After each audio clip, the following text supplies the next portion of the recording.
안녕하십니까, 여러분. 오늘도 인생의 지혜 채널을 찾아주셔서 진심으로 감사드립니다. 오늘은 여러분과 함께 조금 특별한 여행을 떠나볼까 합니다. 바로 고독이라는 주제로 말입니다. 고독이라는 말을 들으면 어떤 느낌이 드십니까? 어쩌면 외롭다, 쓸쓸하다, 혹은 버려진 것 같다는 느낌이 들 수도 있겠습니다. 하지만 오늘 우리가 만날 철학자는 이렇게 말합니다. 고독은 불행이 아니라 오히려 인간이 누릴 수 있는 가장 고귀한 특권이다라고 말입니다. 60대, 70대를 지나며 우리는 자연스럽게 많은 것들과 이별하게 됩니다. 직장에서의 화려했던 경력, 매일 아침 출근길의 분주함, 아이들의 제잘거림으로 가득했던 집안의 소란함.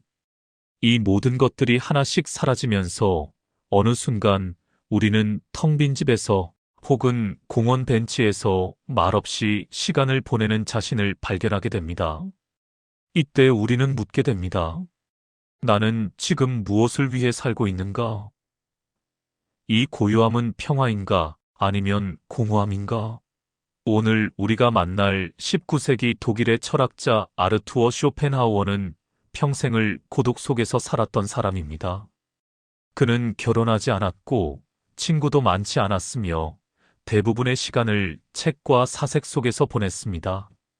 하지만 그는 불행한 사람이 아니었습니다. 오히려 그는 자신의 고독을 통해 인간 존재의 가장 깊은 진실을 발견했고 그것을 우리에게 전해주었습니다. 쇼펜하우어의 주저 의지와 표상으로서의 세계는 너무 어렵다고요? 걱정하지 마십시오. 그는 말년에 소품과 부록이라는 책을 썼습니다. 이 책은 일반인들도 쉽게 읽을 수 있도록 쓴 인생론, 처세술, 행복론을 담고 있습니다. 바로 이 책 속에 노년에 우리가 귀 기울여야 할 지혜가 가득 담겨 있습니다. 쇼펜하우어는 이렇게 말했습니다. 사람의 행복은 그 사람이 무엇인가에 달려있지 그 사람이 가진 것이나 남들이 그를 어떻게 보는가에 달려있지 않다. 참으로 명쾌한 말씀이지 않습니까? 우리는 평생을 무언가를 소유하기 위해 그리고 남들에게 인정받기 위해 달려왔습니다. 좋은 대학, 좋은 직장, 넓은 집, 출세한 자녀. 이 모든 것들이 우리를 행복하게 해줄 거라 믿었습니다. 하지만 60대, 70대가 되어 돌아보니 어떻습니까? 그 모든 것들을 어느 정도 이루었거나 혹은 이루지 못했더라도 결국 남는 것은 나라는 존재 하나뿐입니다. 텅 빈 방에 앉아있는 나, 산책길을 걷는 나, 커피 한 잔을 마시며 창밖을 바라보는 나. 바로 이 나와 제대로 만나는 것. 이것이 쇼펜하우어가 말하는 노년의 행복입니다. 많은 분들이 은퇴 후 우울증을 겪습니다. 왜일까요? 바로 평생을 나가 아닌 역할로 살아왔기 때문입니다. 회사의 부장, 누구의 아버지, 누구의 남편. 이런 역할들이 사라지면 마치 나라는 존재 자체가 사라진 것처럼 느껴집니다. 하지만 쇼펜하우어는 이것이야말로 기회라고 말합니다. 이제야 비로소 역할의 가면을 벗고 진짜 나로 살 수 있는 시간이 온 것입니다. 고독은 이를 위한 필수 조건입니다. 왜냐하면 고독 속에서만 우리는 타인의 시선과 기대로부터 자유로워질 수 있기 때문입니다. 오늘 이 시간 우리는 함께 고독의 진정한 의미를 탐구하고 그것이 어떻게 우리의 노년을 풍요롭게 만들 수 있는지 알아보겠습니다. 준비되셨습니까? 그럼 지금부터 시작하겠습니다. 쇼펜하우어는 소품과 부록의 인생론 부분에서 이렇게 선언합니다. 고독한 사람은 자기 자신으로 남아있다. 반면 사교적인 사람은 타인의 의견과 기대의 노예가 된다. 이 말씀을 천천히 음미해 보십시오. 여러분은 지금 자기 자신으로 살고 계십니까? 아니면 여전히 누군가의 기대에 부응하며 살고 계십니까? 60대가 넘으면서도 우리는 여전히 자식들 눈치를 봅니다. 이 나이에 이런 걸 해도 될까? 애들이 뭐라고 하지 않을까? 친구들 모임에 가서도 마찬가지입니다. 누구는 손주가 몇 명, 누구는 자식이 얼마나 잘 나갔다는 이야기들. 우리는 무의식 중에 비교하고 위축되거나 우쭐해합니다.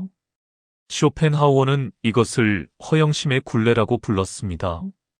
그리고 이 굴레에서 벗어나는 유일한 방법은 고독을 받아들이는 것이라고 말합니다. 그는 이렇게 말합니다. 사람은 사회 속에서 자신을 잃어버린다. 고독 속에서야 비로소 자신을 되찾는다. 범속한 사람은 고독을 두려워하지만 뛰어난 정신을 가진 사람은 고독을 사랑한다. 여기서 뛰어난 정신이란 무엇일까요? 학벌이나 지능을 말하는 게 아닙니다. 바로 자기 자신과 대화할 수 있는 능력, 혼자 있어도 충만할 수 있는 내면의 풍요로움을 의미합니다. 어린 시절을 떠올려 보십시오. 우리는 학교에서, 직장에서 늘 무리 속에 있어야 했습니다. 혼자 밥 먹는 사람은 왕따였고, 혼자 다니는 사람은 외톨이였습니다. 우리는 함께 있음을 미덕으로 배우며 자랐습니다. 하지만 쇼펜하우어는 정반대로 말합니다. 진정으로 성숙한 인간은 혼자 있을 수 있는 사람이라고 말입니다. 왜냐하면 혼자 있을 때만 우리는 타인의 소음으로부터 벗어나 자신의 내면의 목소리를 들을 수 있기 때문입니다. 한 가지 예를 들어보겠습니다. 은퇴한 김 선생님이라는 분이 계셨습니다. 40년간 회사를 다니시다 정년퇴직을 하셨죠. 처음 몇 달은 좋았습니다. 아침에 늦잠도 자고 TV도 보고 산책도 하고. 하지만 석 달이 지나자 견딜 수 없는 공허함이 찾아왔습니다. 김 선생님은 매일 친구들과 약속을 잡기 시작했습니다. 등산 모임, 당구 모임, 동창회. 하루도 빠짐없이 누군가를 만났습니다. 하지만 이상했습니다. 사람들을 만나고 돌아오는 길, 오히려 더 공허하고 외로웠습니다. 왜일까요? 쇼펜하우어는 이렇게 설명합니다. 외로움을 피하기 위해 사람들을 만나는 것은 마치 추위를 피하기 위해 불 속에 뛰어드는 것과 같다. 결국 더 큰 고통만 얻게 될 뿐이다. 김 선생님의 문제는 고독 자체가 아니었습니다. 문제는 고독을 견뎌야 할 고통으로 인식했다는 것입니다. 그래서 그것을 피하기 위해 의미 없는 만남들로 시간을 채웠고, 결국 진짜 자신과 만날 기회를 놓쳐버렸습니다. 여기서 중요한 구분을 하나 해야 합니다. 고독살러 투득과 외로움 논리너스는 다릅니다. 외로움은 타인이 필요하지만 없을 때 느끼는 결핍감입니다. 반면 고독은 자발적으로 선택한 혼자만의 시간입니다. 외로움은 고통이지만 고독은 자유입니다. 쇼펜하우어는 이렇게 말합니다. 인간은 본질적으로 고독한 존재다. 어떤 사람도 다른 사람의 내면 깊숙이 들어갈 수 없다. 우리는 각자 자신만의 세계 속에 갇혀 있다. 이것을 받아들이는 사람은 평화를 얻고 거부하는 사람은 평생 고통받는다. 노년에 이르러 우리가 느끼는 외로움의 상당 부분은 사실 이 근본적인 고독을 인정하지 못해서 생기는 것입니다. 우리는 평생 누군가와 깊이 연결되기를 바랐습니다. 완벽하게 나를 이해해주는 배우자, 나를 무조건 사랑해주는 자식들. 하지만 그런 완벽한 연결은 환상입니다. 쇼펜하우어는 냉정하지만 진실되게 말합니다. 아무도 당신을 완벽하게 이해할 수 없습니다. 당신조차 당신 자신을 완벽하게 이해하지 못합니다. 그러니 타인에게서 완벽한 이해와 위로를 바라지 마십시오. 대신 이렇게 생각해 보십시오. 바로 그렇기 때문에 나 자신과 친해지는 것이 중요하다고 말입니다. 평생을 함께할 유일한 존재는 바로 나 자신이기 때문입니다. 쇼펜하우어가 말하는 고독의 자유란 무엇일까요? 그것은 크게 세 가지로 정리할 수 있습니다. 첫째, 평가로부터의 자유입니다. 사람들과 함께 있을 때 우리는 끊임없이 평가받습니다. 내 말이 재미있는지, 내 옷차림이 적절한지, 내 의견이 현명한지. 우리는 무의식 중에 타인의 눈으로 나를 바라보게 됩니다. 하지만 혼자 있을 때는 다릅니다. 아무도 당신을 평가하지 않습니다. 당신은 그저 존재할 수 있습니다. 머리를 빗지 않아도, 옷을 갈아입지 않아도, 아무 말도 하지 않아도 괜찮습니다. 이것이 바로 존재의 자유입니다. 둘째, 시간의 자유입니다. 누군가와 함께 있으면 우리는 상대방의 시간에 맞춰야 합니다. 식사 시간, 대화의 속도, 활동의 템포. 하지만 혼자 있을 때는 오롯이 내 시간입니다. 책을 천천히 읽어도 1시간 동안 창밖만 바라봐도 아무도 재촉하지 않습니다. 쇼펜하우어는 시간의 주인이 되는 것을 가장 큰 사치라고 말했습니다. 노년은 바로 이 사치를 누릴 수 있는 유일한 시기입니다. 셋째, 선택의 자유입니다. 사회생활을 할 때 우리는 많은 것들을 강요받습니다. 하기 싫은 일, 만나기 싫은 사람, 가기 싫은 자리. 하지만 고독 속에서 당신은 오직 당신이 원하는 것만 선택할 수 있습니다. 오늘은 책을 읽을까, 음악을 들을까, 산책을 할까, 그냥 누워 있을까? 모든 것이 당신의 선택입니다. 이보다 더 큰 자유가 어디 있겠습니까? 자, 그럼 여기서 여러분과 함께할 첫 번째 오늘의 철학 실천 시간입니다. 오늘부터 일주일간 매일 30분씩 의도적 고독의 시간을 가져보십시오. 방법은 이렇습니다. 조용한 공간을 찾으십시오. 방, 거실, 공원 벤치, 어디든 좋습니다. 핸드폰을 꺼두십시오. TV도 라디오도 꺼두십시오. 그냥 앉아 계십시오. 아무것도 하지 않으셔도 됩니다. 처음엔 불편할 것입니다. 뭔가 해야 할 것 같고, 누군가에게 전화해야 할 것 같고, TV라도 켜야 할 것 같을 겁니다. 그 충동을 그냥 지켜보십시오. 참지 말고, 따르지도 말고, 그냥 관찰하십시오. 일주일 후, 당신은 놀라운 변화를 경험하게 될 것입니다. 고독이 더 이상 견뎌야 할 것이 아니라 되레 소중한 시간이라는 것을 깨닫게 될 것입니다. 쇼펜하우어는 말합니다. 고독을 견딜 수 있는 사람만이 진정으로 자유로운 사람이다. 여러분도 이제 그 자유를 맛보실 차례입니다. 지금까지 우리는 쇼펜하우어가 말하는 고독의 철학을 살펴보았습니다. 고독은 불행이 아니라 자유입니다. 타인의 평가, 시간의 속박, 강요된 선택으로부터 벗어나는 유일한 길입니다. 60대, 70대의 고독은 외로움이 아니라 선물입니다. 평생 못했던 나와의 만남을 시작할 수 있는 기회입니다. 이제야 비로소 역할의 가면을 벗고 진짜 나로 살 수 있는 시간이 온 것입니다. 다음 시간에는 이 고독 속에서 우리가 어떻게 타인의 시선으로부터 완전히 해방될 수 있는지 쇼펜하우어의 허영심과 자존감에 대한 가르침을 살펴보겠습니다. 잠시 쉬어가시면서 지금 이 순간 여러분 자신에게 물어보십시오. 나는 지금 진짜 나로 살고 있는가? 이 질문이야말로 노년의 행복으로 가는 첫 번째 열쇠입니다. 자, 이제 우리는 조금 더 깊은 곳으로 들어가 보겠습니다. 고독을 받아들이는 것도 중요하지만 그보다 더 근본적인 질문이 있습니다. 바로 왜 우리는 고독을 두려워하는가? 입니다. 쇼펜하우어는 그 답을 명확하게 제시합니다. 우리가 고독을 두려워하는 이유는 타인의 시선과 평가에 중독되어 있기 때문이라고 말입니다. 소품과 부록의 인생의 지혜에 대하여라는 장에서 쇼펜하우어는 인간의 행복을 세 가지 요소로 나눕니다. 첫째, 그 사람이 무엇인가 마이너스 즉 그 사람의 인격, 건강, 능력. 둘째, 그 사람이 가진 것 마이너스 재산과 소유물.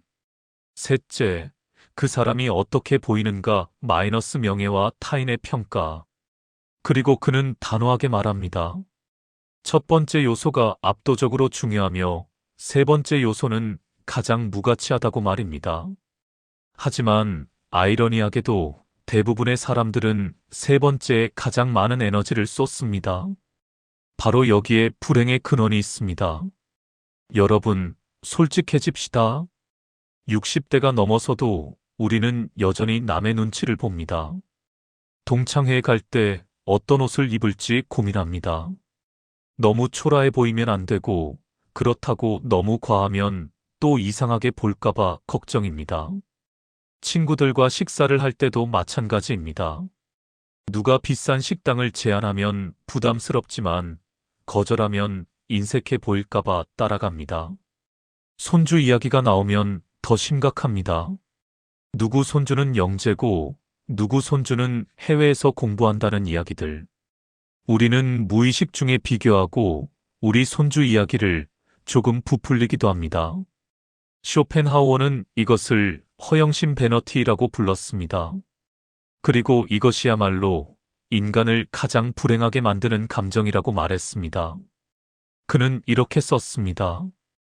허영심이 강한 사람은 자기 자신의 가치를 타인의 평가에 의존시킨다. 따라서 그는 끊임없이 불안하고 타인의 말 한마디에 흔들린다. 반면 진정한 자존감을 가진 사람은 자기 자신의 내면적 가치를 알고 있기에 타인의 평가에 좌우되지 않는다. 이 말씀이 얼마나 정확한지 한번 생각해 보십시오. 많은 분들이 허영심과 자존감을 혼동합니다. 둘 다 자신을 높이 평가하는 것 아니냐고 생각하시는데 전혀 다릅니다. 허영심은 타인의 눈에 비친 나를 중요하게 여기는 것입니다. 자존감은 내가 아는 나 자신을 신뢰하는 것입니다. 예를 들어 볼까요?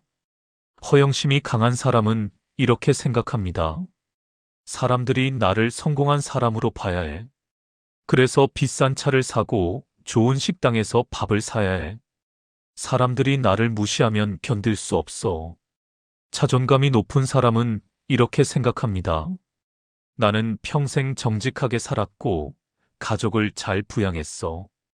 큰 부자는 못 됐지만 내 방식대로 최선을 다했어. 다른 사람들이 뭐라고 하든 나는 내 삶에 만족해. 차이가 보이십니까? 허영심은 외부를 향해 있고 자존감은 내부를 향해 있습니다. 쇼펜하우어는 이렇게 표현했습니다. 허영심이 강한 사람의 행복은 타인의 손에 달려 있다. 자존감이 높은 사람의 행복은 자기 자신의 손에 달려 있다. 전자는 노예이고 후자는 자유인이다. 노년에 나타나는 허영심은 젊었을 때와는 조금 다른 모습을 보입니다. 젊었을 때는 성공, 외모, 능력을 자랑했다면 나이가 들면 주로 자식 자랑, 과거 자랑, 건강 자랑으로 나타납니다. 한 70대 박 선생님의 이야기입니다. 박 선생님은 모임만 가면 아들 이야기를 했습니다. 우리 아들이 대기업 임원이 됐어. 우리 며느리가 의사야. 손주가 외국어 고등학교 다녀. 끊임없이 자식들의 성공을 이야기했습니다. 어느 날 그 아들이 회사에서 좌천당했습니다. 박 선생님은 그 사실을 친구들에게 절대 말할 수 없었습니다. 너무 창피했기 때문입니다. 그래서 모임에 나가지 않기 시작했습니다. 친구들이 물어보면 어떡하나 하는 두려움 때문이었습니다. 결국 박 선생님은 우울증에 걸렸습니다. 친구들과의 관계도 끊어졌습니다. 쇼펜하우어라면 이렇게 말했을 것입니다. 당신의 행복을 자식의 성공에 의존시키는 순간 당신은 더 이상 자유롭지 못합니다. 자식은 당신이 아닙니다. 자식의 성공도 실패도 당신의 가치와는 무관합니다. 또 다른 예를 들어보겠습니다. 이 할머니는 건강 자랑을 하셨습니다. 나는 약도 안 먹어. 나는 아직도 등산을 해. 나는 병원 한 번 안 가. 자랑스럽게 말씀하셨습니다. 그런데 어느 날 당뇨병 진단을 받았습니다. 이 할머니는 그 사실을 숨겼습니다. 친구들에게 말하면 자신이 약해 보일까봐 두려웠기 때문입니다. 약을 먹으면서도 친구들 앞에서는 건강한 척 했습니다. 이것이 허영심입니다. 자신의 진짜 모습을 숨기고 남들이 원하는 이미지를 보여주려고 애쓰는 것. 그리고 그 과정에서 자기 자신을 잃어버리는 것. 그렇다면 쇼펜하우어는 어떤 해결책을 제시할까요? 그는 소품과 부록에서 매우 실용적인 조언들을 제공합니다. 첫째, 타인의 의견은 근본적으로 무가치하다는 것을 인정하라. 쇼펜하우어는 이렇게 말합니다. 사람들이 당신에 대해 어떻게 생각하는지는 당신의 행복과 아무 관련이 없다. 그것은 그들의 머릿속에만 존재하는 것이지 당신의 실제 삶과는 무관하다. 생각해 보십시오. 동창회에서 친구들이 당신을 부러워하든 무시하든 그것이 당신의 실제 삶을 바꾸나요? 전혀 바꾸지 않습니다. 집에 돌아오면 여전히 같은 집, 같은 침대, 같은 당신입니다. 타인의 평가는 당신의 통장 잔고를 늘려주지도, 건강을 좋게 하지도, 수명을 늘려주지도 않습니다. 그것은 그저 공기 중에 흩어지는 말일 뿐입니다. 둘째, 자신의 내재적 가치에 집중하라. 쇼펜하우어는 인간의 가치를 내재적 가치와 외재적 가치로 구분합니다. 내재적 가치란 당신 자신이 무엇인가입니다. 당신의 성격, 지성, 도덕성, 감수성, 건강. 이것은 당신 자신에게 속한 것이며 누구도 빼앗아갈 수 없습니다. 외재적 가치란 타인이 당신을 어떻게 보는가입니다. 명예, 평판, 지위. 이것은 타인의 머릿속에만 존재하며 당신이 통제할 수 없습니다. 60대, 70대가 되면 우리는 대부분의 외재적 가치를 잃게 됩니다. 직장에서의 지위, 사회적 영향력, 경제적 파워. 이 모든 것들이 은퇴와 함께 사라집니다. 이때 만약 당신이 평생 외재적 가치에만 집중했다면 당신은 텅 빈 느낌을 받을 것입니다. 하지만 내재적 가치를 키워왔다면 오히려 더 풍요로워집니다. 쇼펜하우어는 이렇게 조언합니다. 늙어서도 풍요로운 사람은 젊었을 때 자신의 내면을 가꾼 사람이다. 책을 읽고 사색하고 예술을 감상하고 자연을 즐겼던 사람. 이런 사람은 늙어서도 혼자 있을 때 지루하지 않다. 왜냐하면 그의 내면이 하나의 우주이기 때문이다. 셋째, 타인은 당신에 대해 거의 생각하지 않는다는 진실을 받아들이라. 이것은 조금 충격적일 수 있습니다만 진실입니다. 우리는 모임에 갈 때 사람들이 나를 어떻게 볼까? 걱정합니다. 하지만 진실은 이렇습니다. 사람들은 당신에 대해 거의 생각하지 않습니다. 왜냐하면 그들도 자기 자신에 대해 생각하느라 바쁘기 때문입니다. 쇼펜하우어는 이렇게 말합니다. 사람들은 각자 자기 자신에게만 관심이 있다. 당신이 무엇을 입었는지, 무슨 말을 했는지 그들은 집에 돌아가면 잊어버린다. 그러니 그들의 평가를 위해 당신의 인생을 낭비하지 마라. 이것을 깨닫는 순간 엄청난 자유가 찾아옵니다. 당신은 더 이상 남들에게 잘 보이기 위해 무리할 필요가 없습니다. 비싼 옷을 살 필요도, 거짓말을 할 필요도, 자식 자랑을 할 필요도 없습니다. 그냥 당신 자신으로 있으면 됩니다. 쇼펜하우어는 평판이라는 것이 얼마나 덧없는지 날카롭게 지적합니다. 명예와 평판은 마치 그림자와 같다. 때로는 실제보다 크게 보이고 때로는 실제보다 작게 보인다. 하지만 그것은 실체가 아니다. 바람이 불면 사라지는 것이다. 역사를 봐도 그렇습니다. 살아생전 엄청난 명성을 누렸던 사람들도 죽고 나면 금방 잊혀집니다. 반대로 생전에 무시받았던 사람들이 후대에 재평가받기도 합니다. 쇼펜하우어 자신이 그랬습니다. 그의 주저 의지와 표상으로서의 세계는 출간 당시 거의 주목받지 못했습니다. 하지만 그는 개의치 않았습니다. 그는 자신의 작품의 가치를 알고 있었고 타인의 무관심에 흔들리지 않았습니다. 결국 그가 옳았습니다.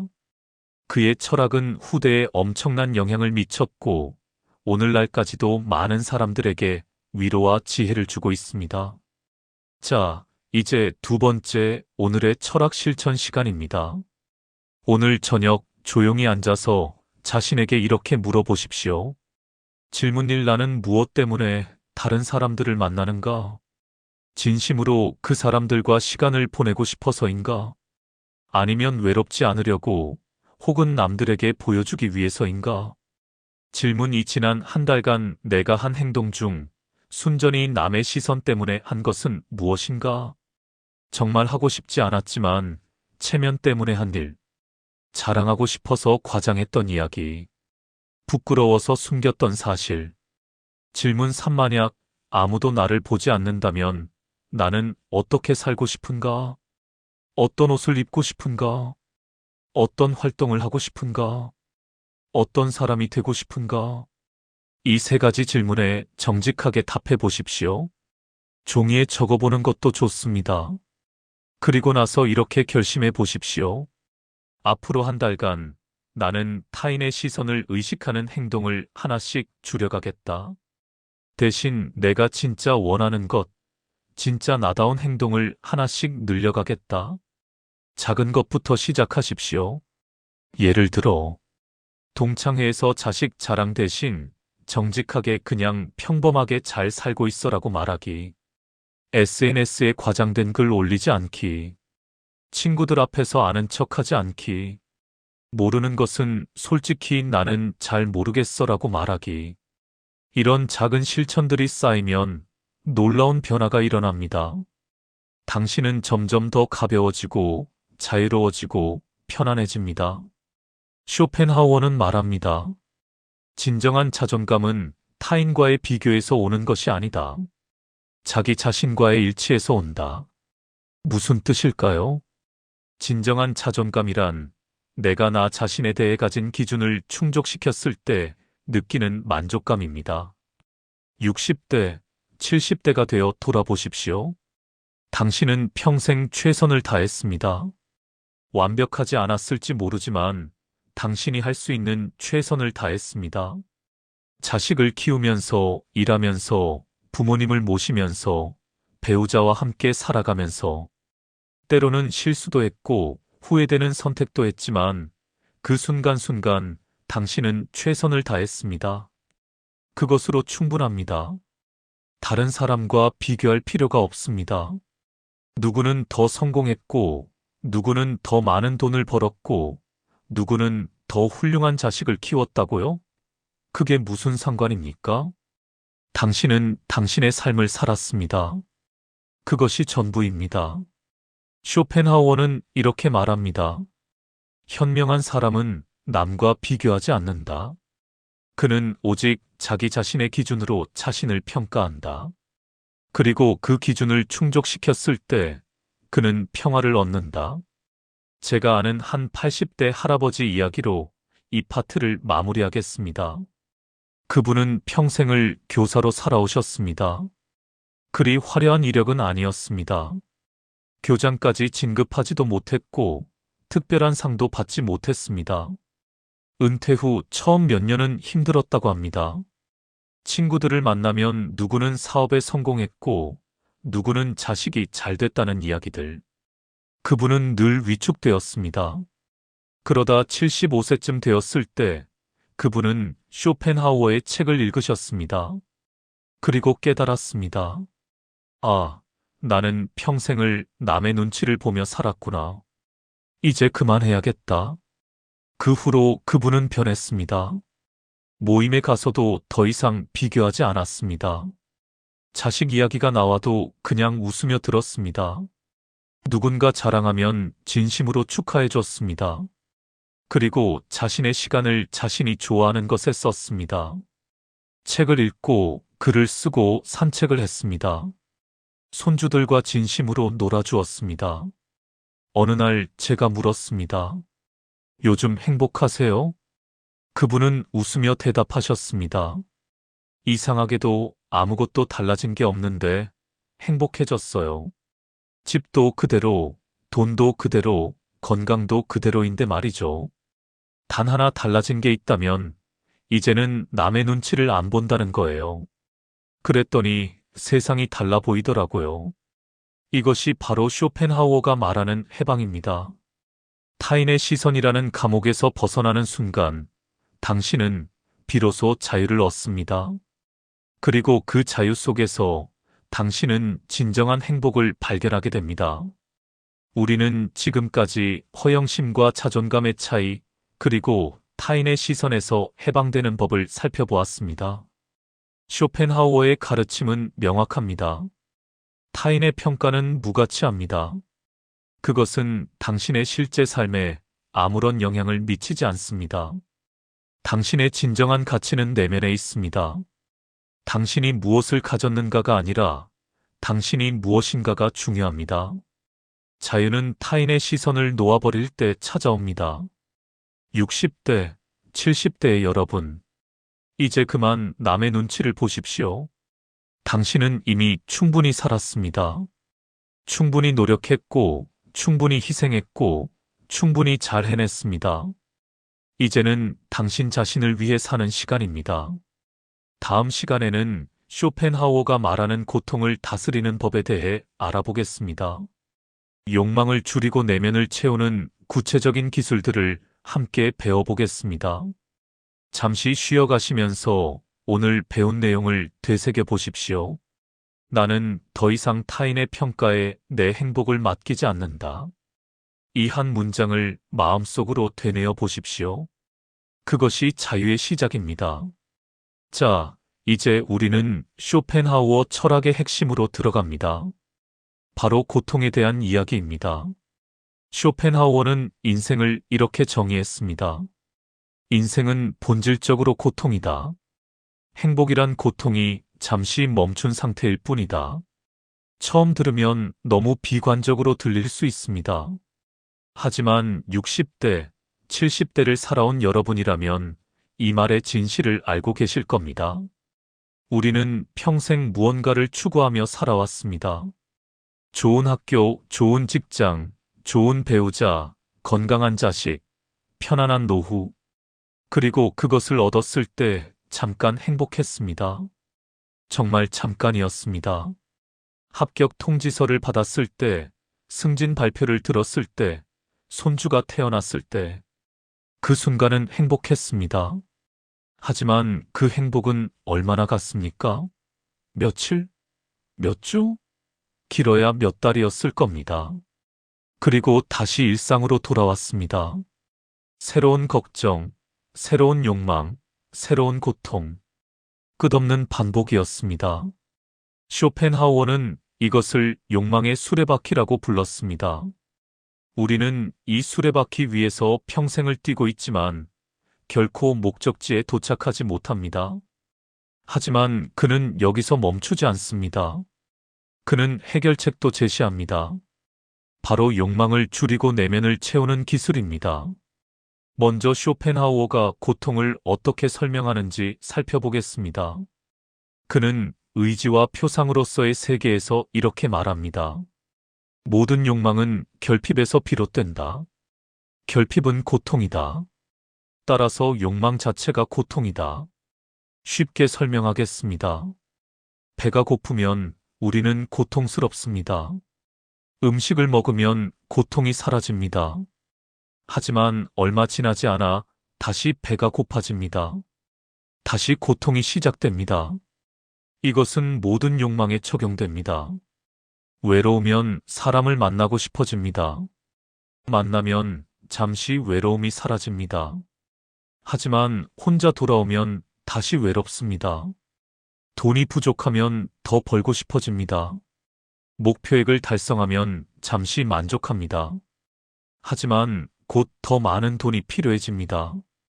쇼펜하우어는 이렇게 결론 짓습니다. 욕망이 충족되지 않으면 우리는 고통받는다. 욕망이 충족되면 우리는 권태를 느낀다. 인생은 고통과 권태 사이를 왔다 갔다 하는 진자운동이다. 이 말씀이 얼마나 정확한지 은퇴 후의 삶을 생각해 보십시오. 은퇴 전에는 빨리 은퇴해서 쉬고 싶다고 생각했습니다. 드디어 은퇴했습니다. 처음 한 달은 좋았습니다. 하지만 곧 권태가 찾아왔습니다. 이제 뭐 하지? 매일 이렇게 사나? 바로 이것입니다. 욕망은 퇴이 충족되자 고통 대신 권태가 찾아온 것입니다. 60대, 70대가 되면 우리는 젊었을 때와는 다른 종류의 고통을 경험합니다. 첫째, 상실의 고통입니다. 건강을 잃어갑니다.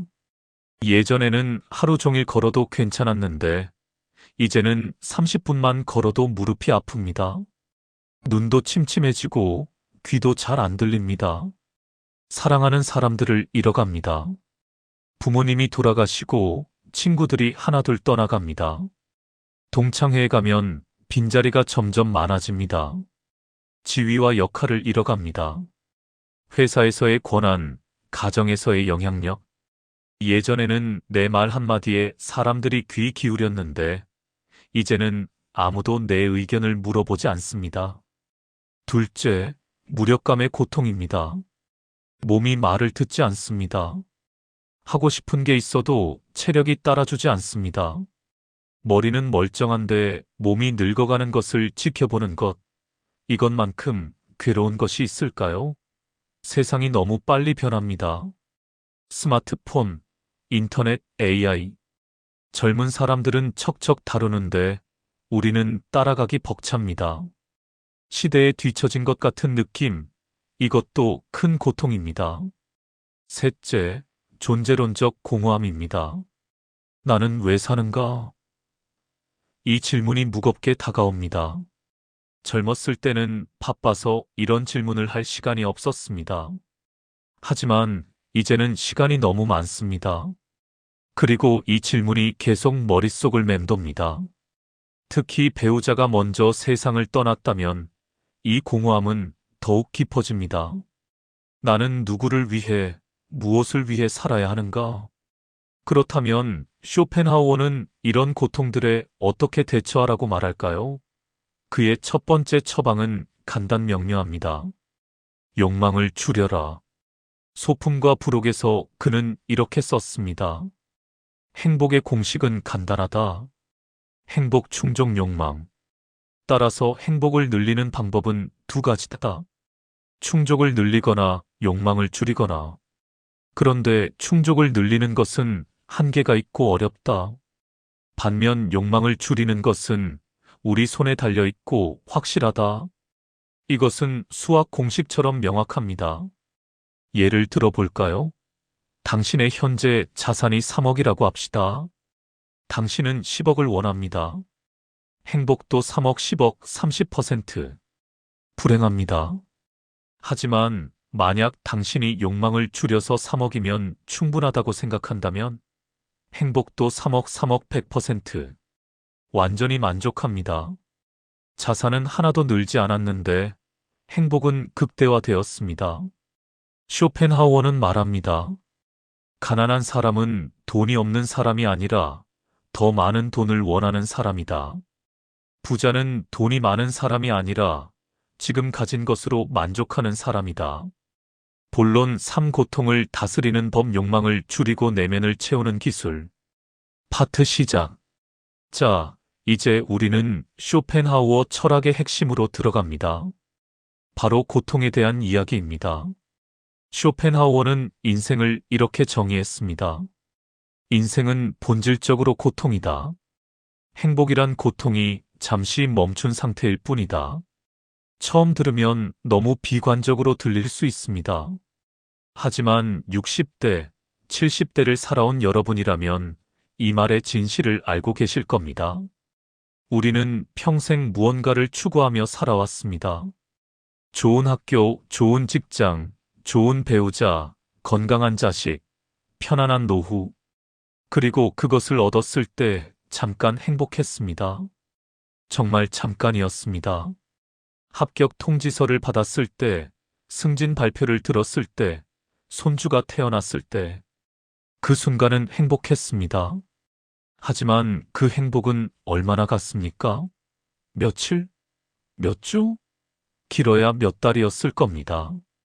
그리고 다시 일상으로 돌아왔습니다. 새로운 걱정, 새로운 욕망, 새로운 고통. 끝없는 반복이었습니다. 쇼펜하우어는 이것을 욕망의 수레바퀴라고 불렀습니다. 우리는 이 수레바퀴 위에서 평생을 뛰고 있지만 결코 목적지에 도착하지 못합니다.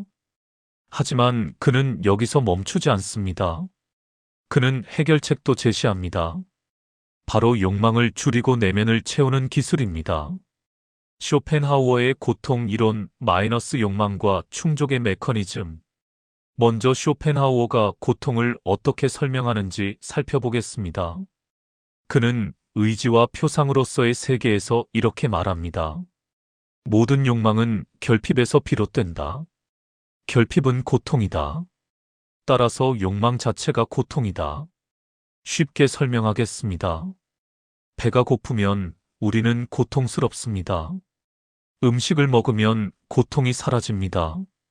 하지만 얼마 지나지 않아 다시 배가 고파집니다. 다시 고통이 시작됩니다. 이것은 모든 욕망에 적용됩니다. 외로우면 사람을 만나고 싶어집니다. 만나면 잠시 외로움이 사라집니다. 하지만 혼자 돌아오면 다시 외롭습니다. 돈이 부족하면 더 벌고 싶어집니다. 목표액을 달성하면 잠시 만족합니다. 하지만 곧 더 많은 돈이 필요해집니다. 쇼펜하우어는 이렇게 결론 짓습니다. 욕망이 충족되지 않으면 우리는 고통받는다. 욕망이 충족되면 우리는 권태를 느낀다. 인생은 고통과 권태 사이를 왔다 갔다 하는 진자운동이다. 이 말씀이 얼마나 정확한지 은퇴 후의 삶을 생각해 보십시오. 은퇴 전에는 빨리 은퇴해서 쉬고 싶다고 생각했습니다. 드디어 은퇴했습니다. 처음 한 달은 좋았습니다. 하지만 곧 권태가 찾아왔습니다. 이제 뭐 하지? 매일 이렇게 사나? 바로 이것입니다. 욕망은 태이 충족되자 고통 대신 권태가 찾아온 것입니다. 노년의 특수한 고통들. 60대, 70대가 되면 우리는 젊었을 때와는 다른 종류의 고통을 경험합니다. 첫째, 상실의 고통입니다. 건강을 잃어갑니다. 예전에는 하루 종일 걸어도 괜찮았는데 이제는 30분만 걸어도 무릎이 아픕니다. 눈도 침침해지고 귀도 잘 안 들립니다. 사랑하는 사람들을 잃어갑니다. 부모님이 돌아가시고 친구들이 하나둘 떠나갑니다. 동창회에 가면 빈자리가 점점 많아집니다. 지위와 역할을 잃어갑니다. 회사에서의 권한, 가정에서의 영향력. 예전에는 내 말 한마디에 사람들이 귀 기울였는데 이제는 아무도 내 의견을 물어보지 않습니다. 둘째, 무력감의 고통입니다. 몸이 말을 듣지 않습니다. 하고 싶은 게 있어도 체력이 따라주지 않습니다. 머리는 멀쩡한데 몸이 늙어가는 것을 지켜보는 것, 이것만큼 괴로운 것이 있을까요? 세상이 너무 빨리 변합니다. 스마트폰, 인터넷, AI. 젊은 사람들은 척척 다루는데 우리는 따라가기 벅찹니다. 시대에 뒤처진 것 같은 느낌, 이것도 큰 고통입니다. 셋째, 존재론적 공허함입니다. 나는 왜 사는가? 이 질문이 무겁게 다가옵니다. 젊었을 때는 바빠서 이런 질문을 할 시간이 없었습니다. 하지만 이제는 시간이 너무 많습니다. 그리고 이 질문이 계속 머릿속을 맴돕니다. 특히 배우자가 먼저 세상을 떠났다면 이 공허함은 더욱 깊어집니다. 나는 누구를 위해, 무엇을 위해 살아야 하는가? 쇼펜하우어의 첫 번째 처방 마이너스 욕망 줄이기. 그렇다면 쇼펜하우어는 이런 고통들에 어떻게 대처하라고 말할까요? 그의 첫 번째 처방은 간단 명료합니다. 욕망을 줄여라. 소품과 부록에서 그는 이렇게 썼습니다. 행복의 공식은 간단하다. 행복 충족 욕망. 따라서 행복을 늘리는 방법은 두 가지다. 충족을 늘리거나 욕망을 줄이거나. 그런데 충족을 늘리는 것은 한계가 있고 어렵다. 반면 욕망을 줄이는 것은 우리 손에 달려 있고 확실하다. 이것은 수학 공식처럼 명확합니다. 예를 들어 볼까요? 당신의 현재 자산이 3억이라고 합시다. 당신은 10억을 원합니다. 행복도 3억, 10억, 30%. 불행합니다. 하지만 만약 당신이 욕망을 줄여서 3억이면 충분하다고 생각한다면 행복도 3억, 3억, 100%. 완전히 만족합니다. 자산은 하나도 늘지 않았는데 행복은 극대화되었습니다. 쇼펜하우어는 말합니다. 가난한 사람은 돈이 없는 사람이 아니라 더 많은 돈을 원하는 사람이다. 부자는 돈이 많은 사람이 아니라 지금 가진 것으로 만족하는 사람이다. 구체적인 욕망 줄이기 기술들. 그렇다면 구체적으로 어떻게 욕망을 줄일 수 있을까요? 기술 1. 비교를 멈추라. 우리의 욕망 대부분은 비교에서 생깁니다. 원래 우리 집이 괜찮다고 생각했는데 친구 집에 갔더니 더 넓고 좋더라. 그 순간부터 우리 집이 초라해 보입니다. 원래 우리 자식이 잘 큰다고 생각했는데 누구네 자식은 더 성공했더라. 그 순간부터 우리 자식이 부족해 보입니다. 쇼펜하우어는 이렇게 조언합니다. 다른 사람과 비교하지 마라. 오직 과거의 자신과만 비교하라. 5년 전의 나와 지금의 나. 10년 전에 우리 가족과 지금의 우리 가족. 이렇게 비교하십시오. 건강이 조금 나빠졌을 수 있습니다. 하지만 10년 전에 비하면 여전히 걸을 수 있고 보고 듣고 생각할 수 있습니다. 감사한 일입니다. 자식이 대기업 임원은 못 됐을 수 있습니다. 하지만 20년 전 그 아이가 어렸을 때를 생각해 보십시오. 건강하게 자라서 직장 다니며 자기 가족 먹여 살린다는 것 자체가 기적입니다. 기술 2. 소유보다 존재에 집중하라. 쇼펜하우어는 말합니다. 사람들은 가지는 것에 집착한다. 하지만 진정한 행복은 존재하는 것에서 온다. 무슨 뜻일까요? 가지는 것 더 큰 집, 더 비싼 차, 더 많은 돈, 더 높은 지위. 존재하는 것 건강, 지혜, 평화, 감수성, 사랑할 수 있는 능력. 60대, 70대가 되면 우리는 더 이상 많이 가질 수 없습니다. 오히려 점점 잃어갑니다. 하지만 존재는 다릅니다. 나이가 들수록 더 깊어질 수 있습니다. 젊었을 때보다 더 지혜로워질 수 있습니다. 인생의 진실을 더 깊이 이해할 수 있습니다. 사소한 것에 감사할 줄 아는 능력이 생깁니다. 아침에 눈을 뜨는 것, 따뜻한 햇살, 차 한 잔의 향기. 이런 것들이 얼마나 소중한지 이제야 압니다. 이것이 바로 존재의 풍요로움입니다. 기술 3밀의 욕망을 현재 만족으로 전환하라. 우리는 늘 미래를 위해 현재를 희생합니다. 나중에 은퇴하면 여행 가야지. 손주가 크면 함께 놀아줘야지. 건강할 때 이것저것 해봐야지. 하지만 쇼펜하우어는 경고합니다. 미래는 결코 오지 않는다. 오직 현재만이 존재한다. 여행 가고 싶으면 지금 가십시오. 비록 멀리 가지 못해도 동네 공원이라도 산책하십시오. 손주와 놀고 싶으면 지금 전화하십시오. 만날 수 없다면 영상통화라도 하십시오. 하고 싶은 것을 미루지 마십시오. 내일은 보장되지 않습니다. 쇼펜하우어는 말합니다. 현명한 사람은 오늘을 산다. 어리석은 사람은 내일을 기다린다. 욕망을 줄이는 것만으로는 부족합니다. 빈자리를 채워야 합니다. 그렇지 않으면 권태가 찾아옵니다. 쇼펜하우어는 이것을 내면 채우기라고 불렀습니다. 외부 세계가 우리에게 줄 수 있는 것은 한계가 있다. 진정한 풍요는 내면에서 나온다. 그렇다면 구체적으로 어떻게 내면을 채울 수 있을까요? 방법 1. 독서와 사색. 쇼펜하우어 자신이 평생 실천한 방법입니다. 그는 하루의 대부분을 책을 읽고 글을 쓰며 보냈습니다. 그에게 책은 단순한 지식의 원천이 아니라 위대한 정신들과의 대화였습니다. 책을 읽을 때 우리는 수천 년 전의 현자들과 대화할 수 있다. 플라톤, 아리스토텔레스, 칸트. 이들은 비록 죽었지만 책 속에서 영원히 살아있다. 60대, 70대에 책 읽기를 시작하기에 너무 늦었다고요? 전혀 그렇지 않습니다.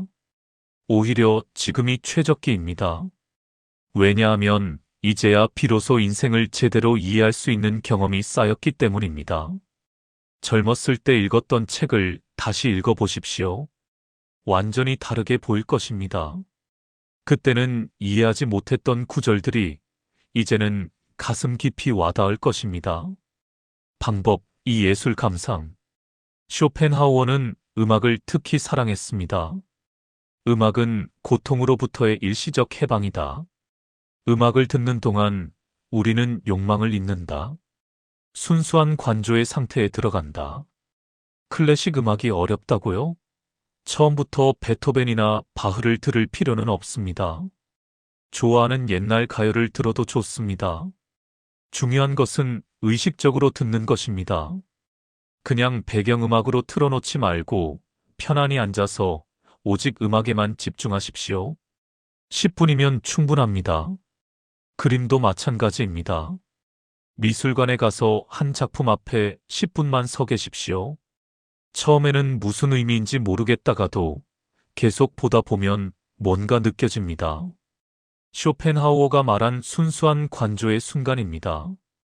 그 순간만큼은 고통도, 걱정도, 욕망도 사라집니다. 방법 3. 자연과의 교감. 쇼펜하우어는 매일 오후 2시간씩 산책을 했습니다. 날씨와 상관없이 매일 걸었습니다. 자연 속에서 우리는 삶의 본질을 본다. 끝없는 생성과 소멸, 순환. 이것을 보면 우리의 작은 걱정들이 얼마나 하찮은지 깨닫게 된다. 공원을 산책하십시오. 나무를 보십시오. 계절마다 잎이 나고 지는 것을 관찰하십시오. 새소리를 들으십시오. 바람을 느끼십시오. 흙냄새를 맡으십시오. 이런 단순한 경험들이 우리의 내면을 채웁니다. 복잡한 생각들이 정리되고 마음이 평화로워집니다. 방법 4. 글쓰기. 쇼펜하우어는 평생 글을 썼습니다. 그에게 글쓰기는 생각을 정리하는 도구였습니다. 여러분도 일기를 써보십시오. 거창한 문장이 아니어도 됩니다. 오늘 무엇을 했는지, 무엇을 느꼈는지, 무엇을 생각했는지 짧게라도 적어 보십시오. 놀라운 일이 일어납니다. 머릿속에서 맴돌던 복잡한 생각들이 정리됩니다. 감정이 객관화됩니다. 그리고 나중에 다시 읽어보면 자신의 변화를 발견하게 됩니다. 아, 내가 이렇게 생각했구나. 이제는 다르네. 이것 자체가 성장입니다. 자, 3번째 오늘의 철학 실천 시간입니다. 오늘부터 욕망 다이어트를 시작해 보십시오. 1주차 욕망 관찰하기. 매일 저녁, 오늘 하루 동안 내가 원했던 것들을 적어 보십시오. 했으면 좋겠다, 가 있었으면, 였다면 등의 생각들. 비판하지 말고 그냥 관찰만 하십시오. 2주차 욕망 분류하기. 관찰한 욕망들을 3가지로 분류하십시오. 꼭 필요한 욕망, 건강, 기본적 생활. 있으면 좋지만 없어도 되는 욕망, 사치품, 과시. 해로운 욕망, 타인과의 비교, 과거에 대한 집착. 3주차 욕망 줄이기. 2번과 3번 범주의 욕망을 하나씩 놓아 보십시오. 예, 이번 주는 친구들과 비교하지 않기. 예, 이번 주는 더 큰 집에 대한 생각하지 않기. 4주차 내면 채우기. 줄어든 욕망의 자리를 내면 활동으로 채우십시오. 매일 30분씩 독서, 음악 감상, 산책, 글쓰기 중 하나 선택. 아무 생각 없이 하지 말고 온전히 그 활동에 집중하십시오. 한 달 후 여러분은 놀라운 변화를 경험하실 것입니다. 욕망이 줄어드니 마음이 가벼워집니다. 비교하지 않으니 불안이 사라집니다. 내면을 채우니 권태가 없어집니다. 쇼펜하우어는 고통을 없앨 수 없다고 말합니다. 고통은 삶의 본질이기 때문입니다. 하지만 우리는 고통과의 관계를 바꿀 수 있습니다. 젊었을 때 우리는 고통을 적으로 여겼습니다. 피해야 할 것, 극복해야 할 것으로 생각했습니다. 하지만 이제는 다르게 볼 수 있습니다. 고통은 삶의 일부입니다. 없앨 수 없다면 함께 살아가는 법을 배워야 합니다. 쇼펜하우어는 이렇게 말합니다. 고통을 받아들이는 것이 고통을 줄이는 첫걸음이다. 고통에 저항할수록 고통은 커진다. 무릎이 아픕니다. 이것을 싸워야 할 적으로 보면 매일 짜증이 나고 우울해집니다. 하지만 이렇게 생각해 보십시오. 아, 내 몸이 나에게 신호를 보내는구나. 이제 천천히 걷고 무리하지 말라고. 받아들이는 순간 고통의 질이 달라집니다. 여전히 아프지만 그 고통이 나를 지배하지 않습니다. 쇼펜하우어가 말하는 지혜로운 노년의 태도를 정리하면 이렇습니다. 욕망을 줄여라. 더 이상 많은 것을 원하지 마라. 지금 가진 것으로 충분하다. 내면을 채워라. 외부 세계에서 만족을 찾지 말고 독서, 예술, 자연, 사색으로 내면을 풍요롭게 하라. 고통을 받아들여라. 고통은 삶의 일부다. 저항하지 말고 관찰하라. 현재를 살아라. 과거를 후회하지 말고 미래를 불안해하지 마라. 오직 지금 이 순간에 집중하라. 단순하게 살아라. 복잡한 것을 단순하게, 많은 것을 적게, 빠른 것을 느리게. 한 문장으로 요약하면 적게 원하고 깊게 느끼고 지혜롭게 받아들여라. 우리는 지금까지 쇼펜하우어의 고통 철학과 그 해결책을 살펴보았습니다. 고통은 삶의 본질입니다. 피할 수 없습니다. 하지만 우리는 선택할 수 있습니다. 끝없는 욕망으로 스스로를 고문할 것인가, 아니면 욕망을 줄이고 내면을 채워 평화를 얻을 것인가. 60대, 70대의 여러분, 이제는 선택할 때입니다. 더 이상 세상이 원하는 것을 쫓지 마십시오. 당신이 진정으로 원하는 것, 당신의 내면이 진정으로 필요로 하는 것을 찾으십시오. 그것은 아마도 당신이 생각하는 것보다 훨씬 단순할 것입니다. 따뜻한 햇살, 좋은 책 한 권, 조용한 산책, 편안한 음악. 이것만으로도 충분합니다. 다음 시간에는 마지막 본론으로 60대 이후 진짜 나로 살아가기 위한 구체적 조언을 나눠보겠습니다. 지금까지 배운 철학을 실제 삶에 어떻게 적용할 수 있는지 구체적인 방법들을 함께 알아보겠습니다. 잠시 쉬어가시면서 오늘 배운 내용을 되새겨 보십시오. 나는 무엇을 놓아버려야 하는가? 나는 무엇으로 내면을 채울 것인가? 이 두 질문이 노년의 행복으로 가는 열쇠입니다. 자, 이제 우리는 쇼펜하우어 철학의 실천편으로 들어갑니다. 지금까지 배운 이론들을 실제 삶에 어떻게 적용할 수 있을까요? 쇼펜하우어는 단순히 이론만 제시한 철학자가 아니었습니다. 그는 소품과 부록에서 매우 구체적이고 실용적인 인생 조언들을 남겼습니다. 특히 그가 노년에 쓴 글들을 보면 나이 들어가는 것에 대한 깊은 통찰이 담겨 있습니다. 젊음은 육체의 시기이고 노년은 정신의 시기이다. 젊었을 때는 세계를 정복하려 하지만 늙어서는 자기 자신을 정복해야 한다. 바로 이것입니다. 60대 이후의 과제는 더 이상 외부 세계에서의 성공이 아닙니다. 진짜 나를 찾고 그 나로 당당하게 사는 것입니다. 그렇다면 구체적으로 어떻게 해야 할까요? 평생 우리는 역할을 살아왔습니다. 직장에서는 부장, 과장, 대리, 집에서는 아버지, 어머니, 며느리, 사위. 사회에서는 교사, 의사, 사업가, 공무원. 이 역할들이 나를 정의했습니다.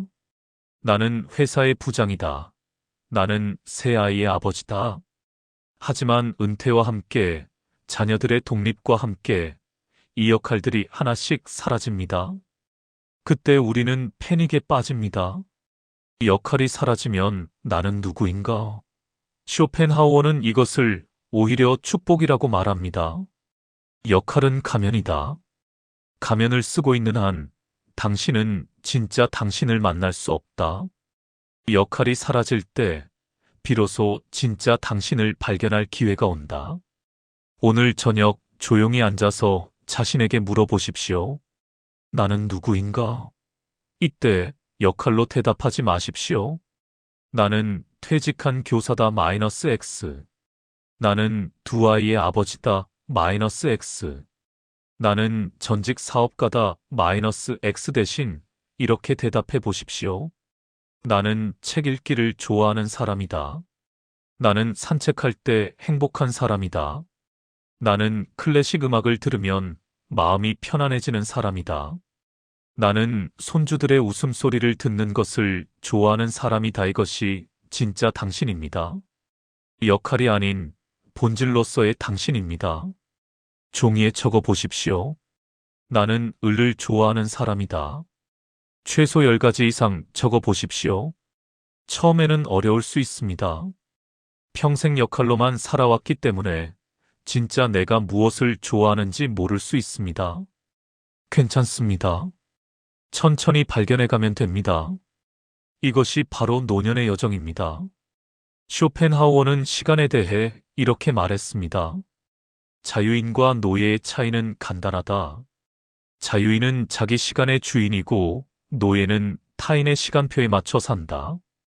은퇴 후 드디어 우리는 시간의 주인이 될 기회를 얻었습니다. 더 이상 출근 시간도 회의 시간도 마감 시간도 없습니다. 하지만 많은 분들이 이 자유를 제대로 활용하지 못합니다. 왜일까요? 평생 타인의 시간표에 맞춰 살다 보니 자기 시간표를 만드는 법을 모르기 때문입니다. 쇼펜하우어는 매우 규칙적인 생활을 했습니다. 하지만 그것은 남이 정해준 규칙이 아니라 그 자신이 만든 리듬이었습니다. 아침 글쓰기 가장 정신이 맑을 때, 점심 독서, 오후 이 시간 산책 매일, 날씨와 무관, 저녁 음악 감상과 사교. 이것은 누가 시켜서가 아니라 그가 가장 행복하고 생산적인 시간을 보내기 위해 스스로 만든 리듬이었습니다. 여러분도 나만의 리듬을 만들어 보십시오. 1단계 관찰 일주일. 언제 기분이 좋은가? 언제 피곤한가? 언제 집중이 잘 되는가? 언제 사람을 만나고 싶은가? 2단계 설계 자신의 관찰에 기초해서 아침형 인간이면 아침에 중요한 활동 배치, 오후에 피곤하면 그때는 가벼운 활동, 저녁에 외로우면 그때 전화나 모임. 3단계 실행과 조정 사주. 리듬대로 살아보기. 맞지 않는 부분 수정하기. 점차 자신만의 완벽한 리듬 만들기. 중요한 것은 이것이 나의 리듬이라는 점입니다. 남들이 아침 운동을 한다고 해서 따라할 필요 없습니다. 나는 저녁 산책이 더 좋다면 그렇게 하면 됩니다. 쇼펜하우어는 말합니다. 자기만의 리듬을 가진 사람은 행복하다. 왜냐하면 그는 자기 삶의 작곡가이기 때문이다. 쇼펜하우어는 역설적인 조언을 합니다. 현명한 사람은 무엇을 할 것인가 보다 무엇을 하지 않을 것인가를 먼저 정한다. 우리는 늘 뭘 해야 하나? 라고 고민합니다. 은퇴 후에도 마찬가지입니다. 이제 뭘 하며 살지? 하지만 쇼펜하우어는 반대로 접근하라고 말합니다. 먼저 하지 않을 것들을 정리하라고 말입니다. 종이를 꺼내서 적어 보십시오. 나는 더 이상 이것을 하지 않는다. 예를 들면 나는 더 이상 하지 않는다. 나는 더 이상 하기 싫은 모임에 의무적으로 참석하지 않는다. 젊었을 때는 인맥이 중요했습니다. 하지만 이제는 아닙니다.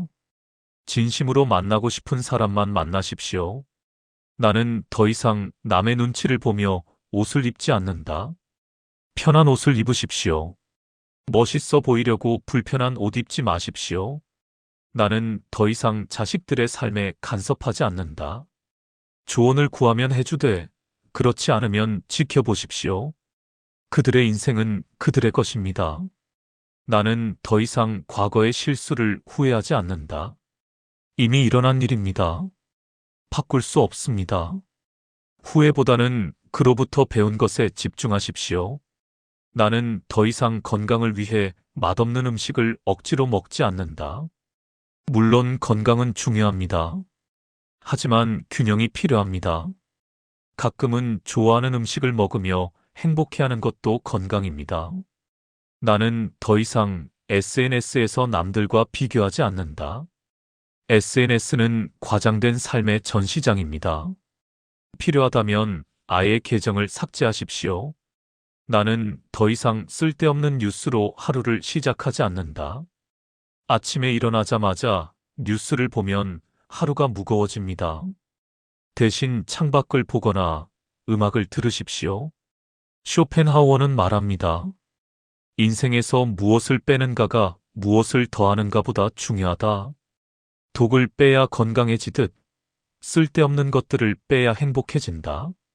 쇼펜하우어는 일상의 작은 즐거움을 매우 중요하게 여겼습니다. 현명한 사람은 작은 즐거움들로 삶을 채운다. 어리석은 사람은 큰 행복을 기다리다가 평생을 낭비한다. 노년의 행복은 거창한 것에서 오지 않습니다. 세계 일주, 대저택, 엄청난 부우. 이런 것들은 환상입니다. 진짜 행복은 매일의 작은 순간들에 있습니다. 기쁨 일기를 써보십시오. 매일 저녁, 오늘 경험한 작은 기쁨들을 3가지씩 적어보십시오. 예를 들면 2025년 1월 5일의 작은 기쁨들. 아침에 마신 커피가 유난히 맛있었다. 산책하다가 본 동네 고양이가 나를 알아보고 다가왔다. 저녁에 아내와 함께 본 TV 프로그램이 재미있어서 함께 웃었다. 2025년 1월 6일의 작은 기쁨들. 오랜만에 읽은 책의 한 문장이 가슴에 와닿았다. 손주에게서 온 문자 메시지가 따뜻했다. 점심 후 잠깐 낮잠을 잤는데 개운했다. 이렇게 한 달만 써보십시오. 놀라운 변화가 일어납니다. 처음에는 3가지 찾기가 어렵습니다. 하지만 계속하다 보면 점점 더 많은 것들이 눈에 들어오기 시작합니다. 커피 향기, 따뜻한 햇살, 새소리, 부드러운 이불, 맛있는 식사, 편안한 의자, 좋은 날씨, 친절한 사람. 우리 주변에는 이미 수많은 작은 기쁨들이 있습니다. 단지 우리가 알아차리지 못했을 뿐입니다. 쇼펜하우어는 말합니다. 행복은 멀리 있지 않다. 그것은 지금 여기 우리 주변에 흩어져 있다. 단지 그것을 알아보는 눈을 가져야 한다. 이것은 조금 무거운 주제입니다만 쇼펜하우어는 피하지 않고 정면으로 다룹니다. 죽음을 두려워하는 사람은 삶도 제대로 살 수 없다. 죽음을 받아들이는 사람만이 진정으로 자유롭게 살 수 있다. 60대, 70대가 되면 죽음은 더 이상 먼 얘기가 아닙니다. 친구들이 하나둘 떠나고 부고 소식을 자주 듣게 됩니다. 많은 분들이 이것을 두려워합니다. 죽음에 대해 생각하지 않으려고 애씁니다. 하지만 쇼펜하우어는 정반대로 조언합니다. 죽음에 대해 직시하라고 말입니다. 이것은 조금 독특한 실천입니다만 매우 강력합니다. 한 달에 한 번 조용히 앉아서 자신에게 물어보십시오. 만약 내가 1년 후에 죽는다면 나는 무엇을 하고 싶은가? 진지하게 대답해 보십시오. 종이에 적어 보십시오. 그러면 놀라운 일이 일어납니다. 갑자기 중요한 것과 중요하지 않은 것이 명확해집니다. 1년밖에 안 남았는데 동창회에서 자식 자랑할 시간이 있을까요? 없습니다. 1년밖에 안 남았는데 남들이 나를 어떻게 볼지 신경 쓸까요? 안 씁니다. 1년밖에 안 남았는데 과거의 실수를 후회하며 시간을 낭비할까요? 안 합니다. 대신 사랑하는 사람들과 진심 어린 시간을 보낼 것입니다. 항상 하고 싶었지만 미뤄뒀던 것을 할 것입니다. 매일매일을 소중하게 살 것입니다. 쇼펜하우어는 말합니다. 죽음을 생각하는 것은 삶을 진지하게 만든다.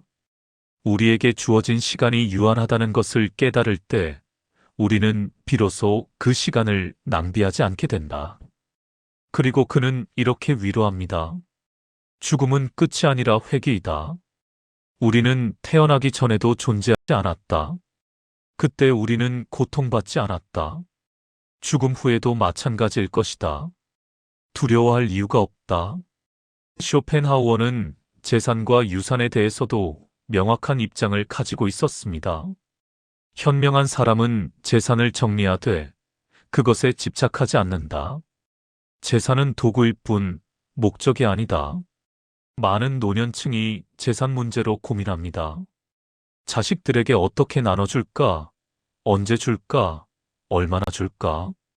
어떤 분들은 이것 때문에 스트레스를 받고 자식들과 갈등을 빚기도 합니다. 쇼펜하우어의 조언은 간단합니다. 일찍 정리하라. 죽기 직전까지 미루지 마십시오. 건강할 때, 정신이 맑을 때 정리하십시오. 명확하게 하라. 애매하게 남기지 마십시오. 유언장을 작성하고 가족들에게 명확히 알리십시오. 공정하게 하되 완벽하게 하려 하지 마라. 모든 자식을 똑같이 만족시킬 수는 없습니다. 당신이 공정하다고 생각하는 선에서 정하십시오. 그 후에는 잊어버려라. 정리했으면 끝입니다. 자식들이 뭐라 하든 이미 결정한 것입니다. 쇼펜하우어는 말합니다. 죽은 후에 재산 분배보다 살아있는 동안의 관계가 훨씬 중요하다. 재산 때문에 자식들과 싸우느니 차라리 다 써버리고 좋은 관계를 유지하는 것이 낫다. 쇼펜하우어는 평생 공부했습니다. 80세가 넘어서도 새로운 책을 읽고 새로운 생각을 했습니다. 나이는 육체만 늙게 한다. 정신은 스스로 사용하기를 멈출 때만 늙는다. 많은 분들이 이 나이에 뭘 새로 배워라고 말합니다. 하지만 이것은 스스로를 늙게 만드는 생각입니다. 나이와 상관없이 올해 한 가지 새로운 것을 시작해 보십시오. 악기 배우기 피아노, 기타, 하모니카, 외국어 배우기 영어, 회화, 일본어, 그림 그리기 수채화, 색연필화, 글쓰기 시, 수필, 자서전, 요리 배우기 새로운 요리법, 스마트폰 제대로 사용하기. 잘해야 한다는 부담은 버리십시오. 즐기면 됩니다. 70세에 피아노를 시작해서 콩쿠르에 나갈 필요는 없습니다. 좋아하는 곡 하나 칠 수 있으면 그것으로 충분합니다. 쇼펜하우어는 말합니다. 배움의 목적은 전문가가 되는 것이 아니다. 정신을 활성화하고 삶에 활력을 주는 것이다. 새로운 것을 배우면 뇌가 활성화됩니다. 성취감을 느낍니다. 삶의 목표가 생깁니다. 무엇보다 나는 아직도 성장하고 있다는 느낌을 받습니다. 이것이 노년의 우울을 막는 가장 좋은 방법입니다. 쇼펜하우어는 매일 똑같은 시간에 산책을 했습니다. 이것은 단순한 습관이 아니라 그의 의식이었습니다. 의식이란 무엇일까요? 단순히 반복하는 행동이 아니라 의미를 부여한 행동입니다. 매일 또는 매주 반복할 나만의 의식을 만들어 보십시오. 예를 들면 아침 의식, 일어나서 창문을 열고 깊게 숨을 쉬기, 오늘도 살아있음에 감사합니다라고 말하기, 좋아하는 음악을 틀고 커피 내리기, 저녁 의식, 하루를 돌아보며 일기 쓰기, 감사한 것 3가지 떠올리기, 내일의 작은 기대 하나 생각하기, 주말 의식, 토요일 오전 특정 장소 산책하기, 일요일 오후 좋아하는 음악 듣기, 한 줄을 마무리하며 자신에게 편지 쓰기. 이런 의식들은 삶의 리듬과 의미를 부여합니다. 무의미하게 흘러가는 시간이 아니라 의도적으로 살아가는 시간이 됩니다. 쇼펜하우어는 말합니다. 의식은 일상을 신성하게 만든다. 평범한 행동에 의미를 부여할 때 그 행동은 명상이 된다. 쇼펜하우어가 말하는 진짜 나로 산다는 것을 한 문장으로 요약하면 이렇습니다. 타인의 기대가 아닌 나의 본성을, 사회의 기준이 아닌 나의 가치를, 과거의 관성이 아닌 현재의 선택을 따라 사는 것. 60대, 70대는 인생에서 가장 자유로울 수 있는 시기입니다. 더 이상 출세를 위해 아첨할 필요도, 체면을 위해 거짓말할 필요도, 남들에게 인정받기 위해 억지로 웃을 필요도 없습니다. 이제는 그냥 나로 살면 됩니다. 아침에 일찍 일어나고 싶으면 일찍 일어나고, 늦게 자고 싶으면 늦게 자십시오. 혼자 있고 싶으면 혼자 있고, 사람을 만나고 싶으면 만나십시오. 책을 읽고 싶으면 읽고, 아무것도 안 하고 싶으면 안 해도 됩니다. 이것이 자유입니다. 이것이 진짜 나로 사는 것입니다. 우리는 지금까지 쇼펜하우어가 제시하는 노년의 구체적 실천법들을 살펴보았습니다. 역할에서 벗어나 본질로 돌아가기, 시간의 주인 되기, 하지 않을 것 정하기, 작은 기쁨 수집하기, 죽음과 대화하기, 유산 정리하기, 배움 지속하기, 나만의 의식 만들기.